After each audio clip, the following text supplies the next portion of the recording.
Hello everyone, my name is, what you really don't care my name is, and here we go with some more wrestling updates. What's been going on in the wrestling world? There's been a lot that's been going on, but I'm going to only talk about a few things, what's been going on. First thing I want to talk about is with WWE, the release of Emma, Darren Young, and Summer Rae.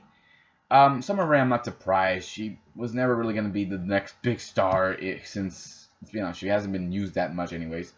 Darren Young, I was a little surprised because I thought, this is a guy who I thought had something, had potential, and I thought with that storyline that they did with him and Bob Backlund against The Miz, I thought, okay, this is going to lead somewhere, right? It never went anywhere. Kind of like what they're doing with Jason Jordan. It's not leading anywhere either, so kind of waste of time, really. And then, of course, we have Emma, who I thought after having good, decent matches with Asuka, I thought they were going to use her properly, but I guess with how things have been going for the last few years with her leaving the main roster to go back to NXT to reinvent herself, to coming back, getting injured, then coming back, having that stupid gimmick that really went nowhere, having to change that whole thing and go with something else, and then I think she got injured again, but not that badly, and then she came back. It's just there's so many things have happened to this poor woman that it's really unfortunate, and we really didn't get to see her full potential, and that's the WWE's own fault, but what can you do? So I wish Emma, I wish Darren Young all the best of luck wherever they go to the next promotions that they go. Summer Rae, wish you luck too wherever you go as well, and yeah, it's really sucks for all three of them. So let's go on now to Anthem with Impact Wrestling. They've gone back to that name because Jarrett still owned the name. He still owned Global Force Wrestling.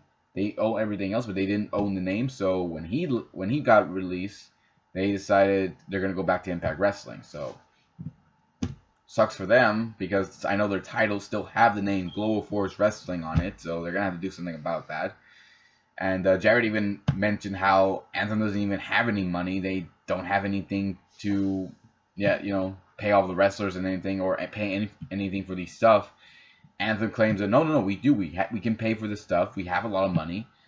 Well, we'll wait and see how things go. But yeah, Jarrett went into rehab, into the WWE rehab. So hopefully he'll get better. Hopefully he'll be all right. He'll pull through like Kurt Angle did, like Jeff Hardy did. And if he does, will we see him in WWE? Maybe him and Triple H can, try to convince Vince to patch things up between those two. We'll have to wait and see. But yeah, it sucks for Jarrett, and hopefully he does get better. I do wish him all the luck. And back to Anthem now. It was announced that for their Bound for Glory show and for their tapings they're going to have there in Canada, they're not using their referees. They're going to be using local referees, not their referees that they've been using for a lot of their tapings before Bound for Glory. And when the referees found out about this, several of them have left, including Brian Hebner and his father, Earl Hebner. So, sucks for Anthem. I mean, they pretty much gave the middle finger to all their referees, including Earl Hebner, who I thought, he's someone who I thought would at least survive with Anthem and would stick around. But if that's really the choice they want to go with the local referees than their own referees. Well, I have nothing against local referees. I don't think there's anything wrong with them as long as they know what they're doing. But you have experienced referees on your show. You could have just tried to get them to the show. Maybe this was a money problem, or maybe they just felt like they didn't want to bring these referees in. Regardless, they're gone now. So, sucks for Anthem, and hopefully these referees will get a job somewhere else. Will we see Earl Hebner go back to the WWE? Well, it depends. Earl, are you going to drop the lawsuit? Are you going to drop the lawsuit? I don't think so. I don't think he and his brother are dropping it.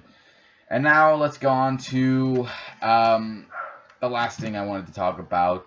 I'm sure many of you already saw the messages between Jericho and Omega, what's been going on between the two. Well, it's been announced that Jericho is going to show up at the Power Struggle New Japan Pro Wrestling show.